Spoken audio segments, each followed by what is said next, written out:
بسم الله الرحمن الرحيم. بسم الله الرحمن الرحيم. رب ادخلني مدخل صدق واخرجني مخرج صدق واجعل لي من لدنك سلطانا نصيرا.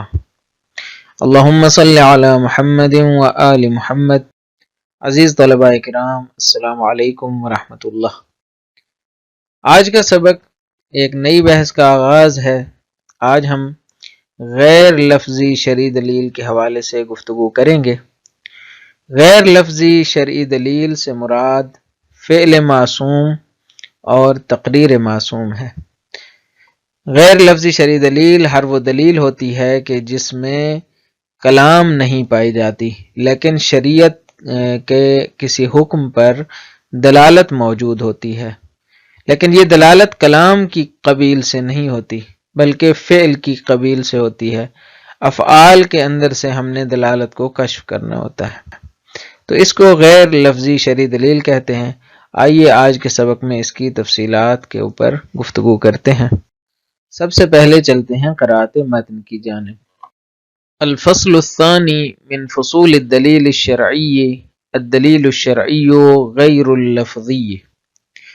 الدلیل الشرعی غیر اللفظی هو كل ما يصدر من المعصوم مما له دلالة على الحكم الشرعي وليس من نوع الكلام، ويدخل ضمن ذلك فعل المعصوم، فإن أتى المعصوم بفعل دل على جوازه وإن تركه دل على عدم وجوبه، وإن أوقعه بعنوان كونه طاعة لله تعالى دل على المطلوبية.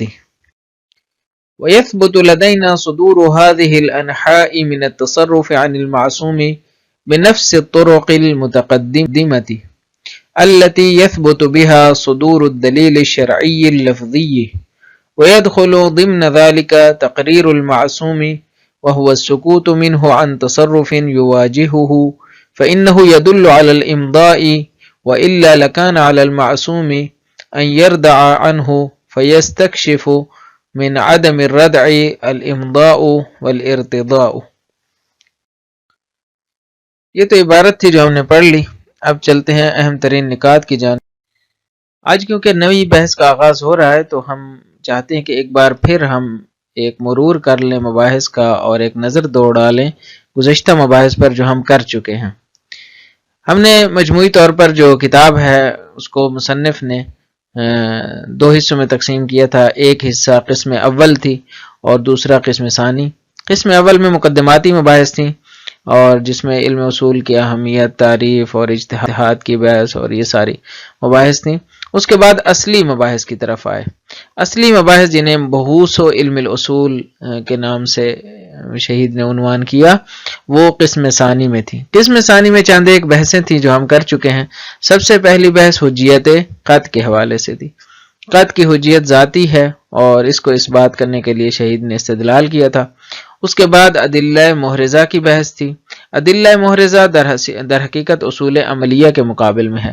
اصول عملیہ میں احراز کی صلاحیت کیونکہ نہیں ہوتی، اس میں وظیفہ عملی کا تشخص ہوتا ہے، مکلف کا جو عملی فریضہ ہے، اس کی جو ذمہ داری ہے اس کا تعین ہوتا ہے۔ لہٰذا ادلہ محرزہ اس کے مقابل میں ہے جہاں پہ واقعیت کو کشف کیا جاتا ہے۔ لہٰذا اس حوالے سے جو مباحث تھیں وہ بنیادی طور پر دو حصوں میں تقسیم ہوتی ہیں، ایک دلیل شرعی میں، دوسری دلیل عقلی میں۔ دلیل شرعی کی جو مباحث ہیں وہ لفظی اور غیر لفظی میں تقسیم ہوتی ہیں۔ لفظی مباحث وہ مباحث ہیں کہ جہاں پہ دلیل کلام کی شکل میں ہے، دلیل کیا ہے؟ کلام کی شکل میں ہے۔ اور غیر لفظی جو مباحث ہیں وہاں پہ دلیل غیر کلامی ہے، فعل کی شکل میں ہے، تقریر کی شکل میں ہے۔ تو ہم نے یہاں تک جو ہے وہ مباحث مکمل کر لی ہیں۔ دلیل شرعی لفظی میں ہم نے 3 بحثیں کی، کچھ دلالات کی بحث کی، اس کے بعد حجیت کی بحث کی کہ جو دلالات ہیں وہ حجیت بھی رکھتی ہیں یا نہیں، اس کے حوالے سے ہم نے حجیت ظہور کی بحث کی۔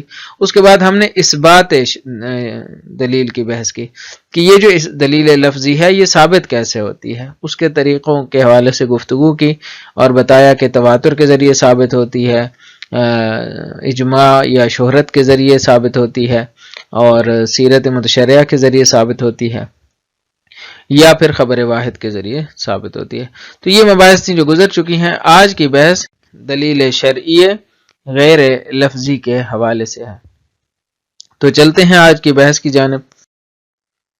غیر لفظی جو شرعی دلیل ہے وہ کیا ہوتی ہے؟ سب سے پہلے ہم تعریف کرتے ہیں کہ غیر لفظی جو شرعی دلیل ہے اس کی تعریف کیا ہے۔ تعریف یہ ہے کہ کل ما یصدر من المعصوم مما له دلالت علی الحکم الشرعی ولیس من نوع الکلام، کہتے ہیں ہر وہ چیز جو معصوم سے صادر ہوتی ہے اور اس کی دلالت ہوتی ہے کسی حکم شرعی پر، کسی بھی حکم شرعی پر دلالت ہوتی ہے اور وہ معصوم سے جو صادر ہوتا ہے وہ کیا ہے؟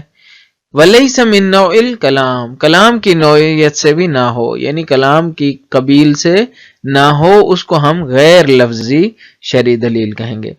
پس معصوم سے صادر ہونے والی چیز کہ جس کی دلالت حکم شرعی پر ہو اور وہ کلام بھی نہ ہو، وہ کیا ہوتی ہے؟ 2 چیزیں ہیں، ایک فعل معصوم ہے اور دوسرے تقریر معصوم ہے۔ فعل معصوم کیا ہوتا ہے، کیسے دلالت کرتا ہے؟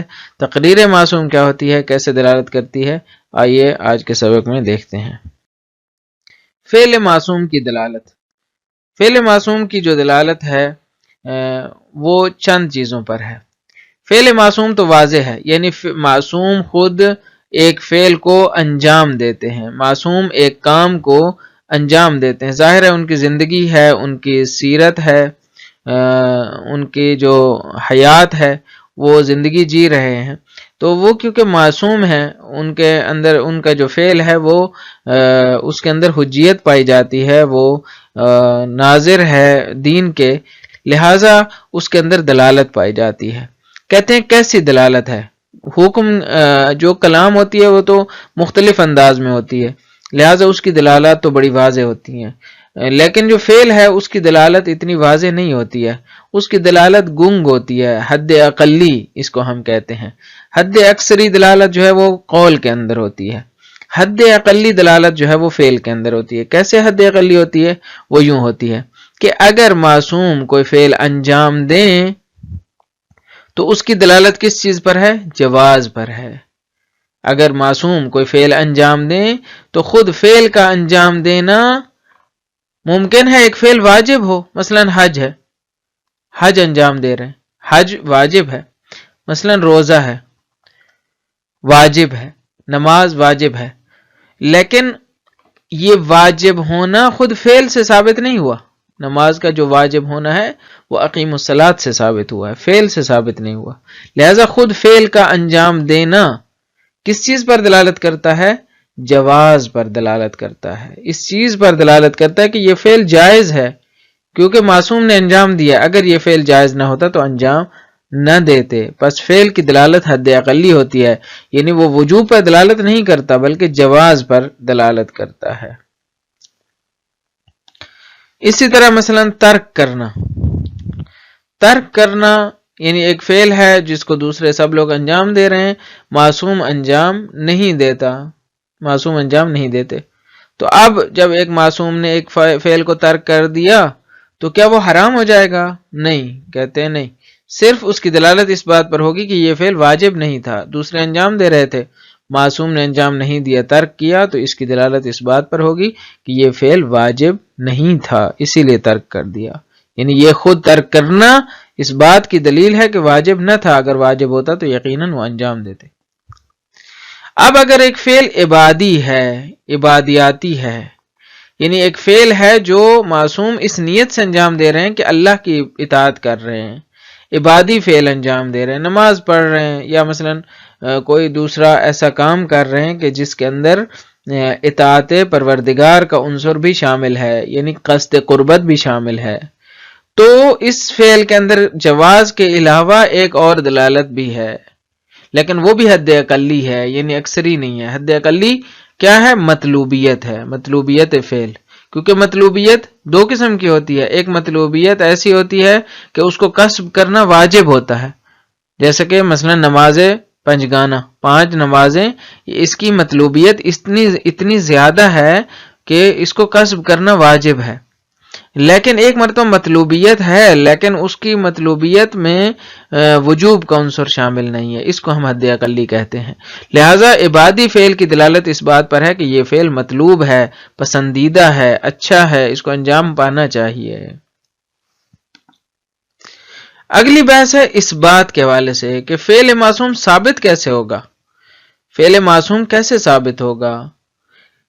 شہید نے یہاں پہ جو ہے وہ کہا ہے کہ جن طریقوں سے قول معصوم ثابت ہوتا ہے انہی طریقوں سے فعل معصوم بھی ثابت ہوگا۔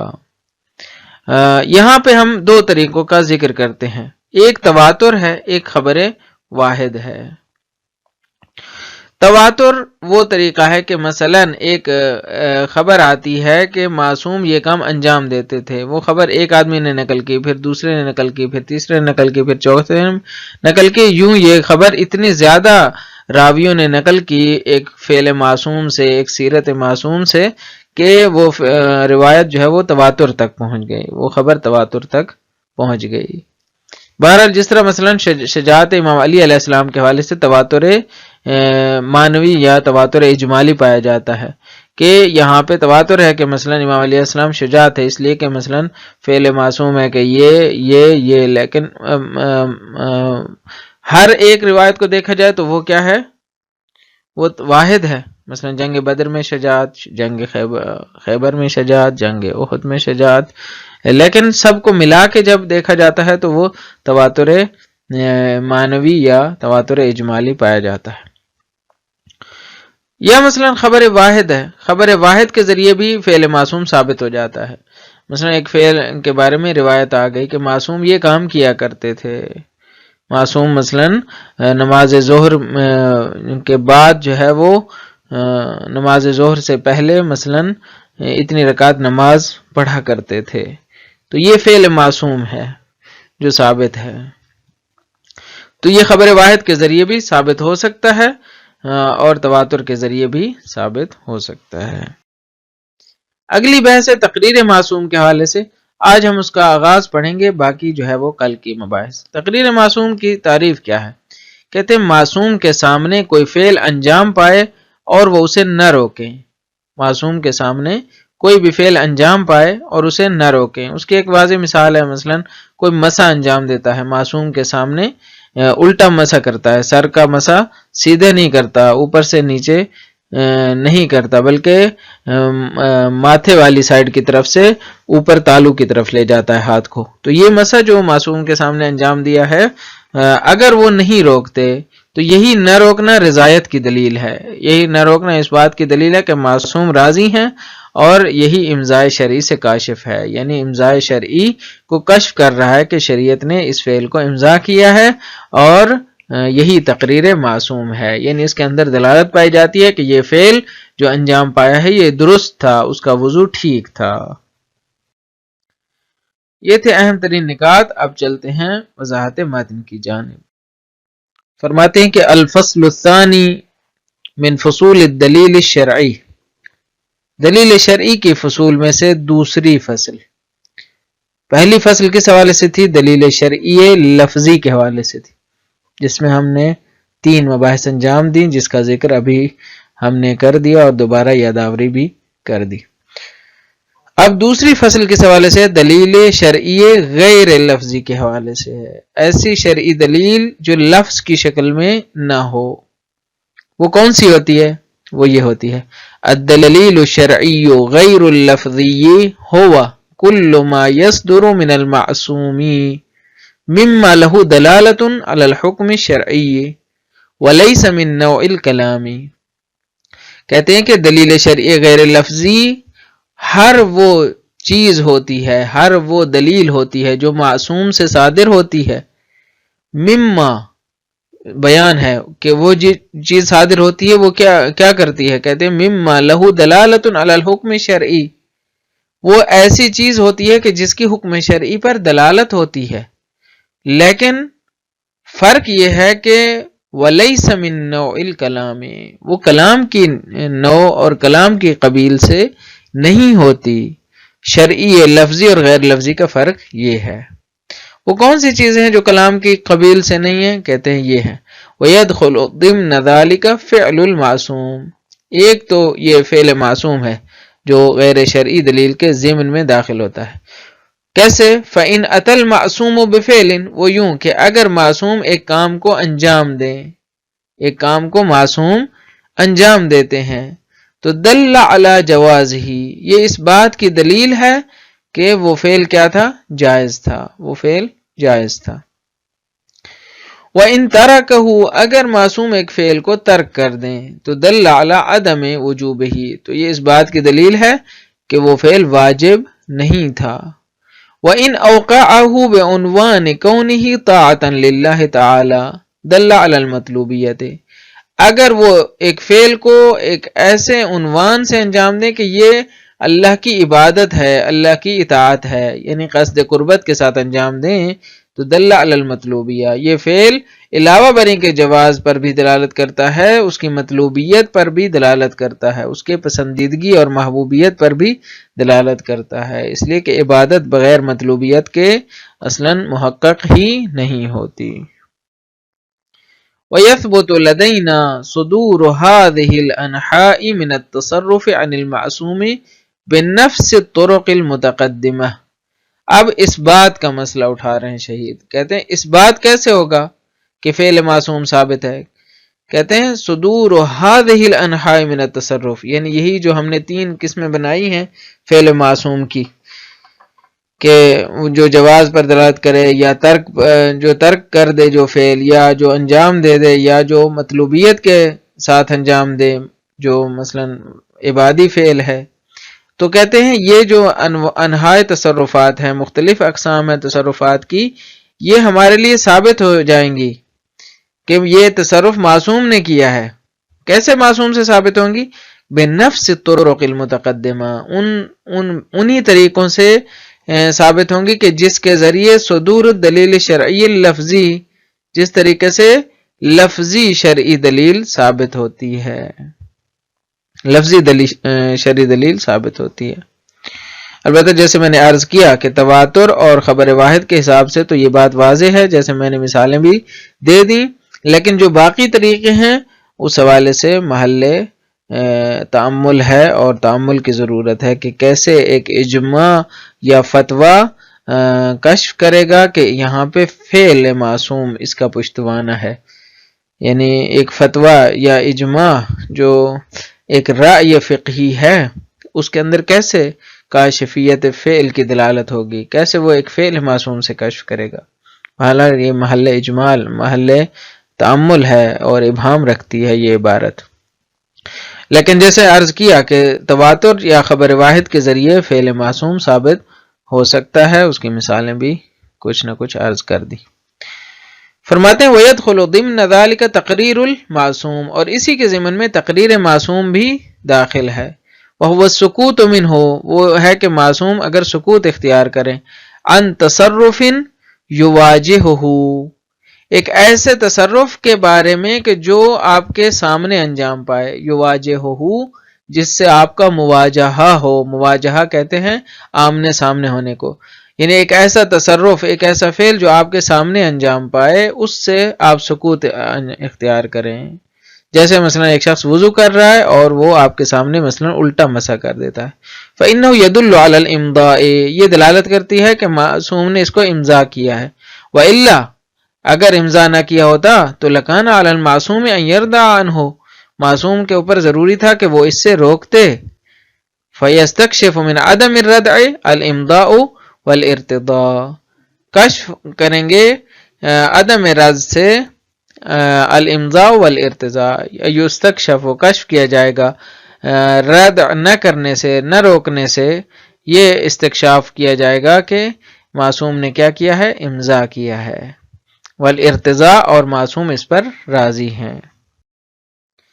تو یہ آج کا سبق تھا۔ آج کے سبق میں ہم نے غیر لفظی شرعی دلائل کے حوالے سے گفتگو کی۔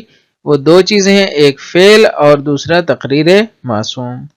فعل معصوم کے حوالے سے ہم نے بتایا کہ اگر معصوم انجام دیتے ہیں تو جواز پر دلالت ہے، اگر ترک کرتے ہیں تو واجب نہ ہونے پر دلالت ہے، اگر ایک فعل عبادی فعل ہے تو مطلوبیت فعل پر دلالت کرتا ہے۔ اسی طرح فعل معصوم کے ثابت ہونے کے لیے تواتر اور خبر واحد کا طریقہ کارآمد ہے۔ اسی طرح ہم نے بتایا کہ تقریر معصوم کی تعریف کیا ہے، بتایا کہ معصوم کے سامنے کوئی بھی فعل انجام پائے اور وہ اسے نہ روکیں تو یہ اس بات کی دلیل ہے کہ معصوم اس سے راضی ہیں، البتہ اگر روکنے کی پوزیشن میں ہوں۔ یہ اجمالی سا خاکہ ہے، انشاءاللہ تقریر معصوم کے حوالے سے اگلے سبق میں مزید گفتگو پیش کریں گے۔ مجھے امید ہے یہ سبق بھی آپ کے لیے مفید واقع ہوا ہوگا۔ اجازت دیجیے، اللہ تعالیٰ آپ کا حامی و ناصر ہو۔ السلام علیکم ورحمۃ اللہ وبرکاتہ۔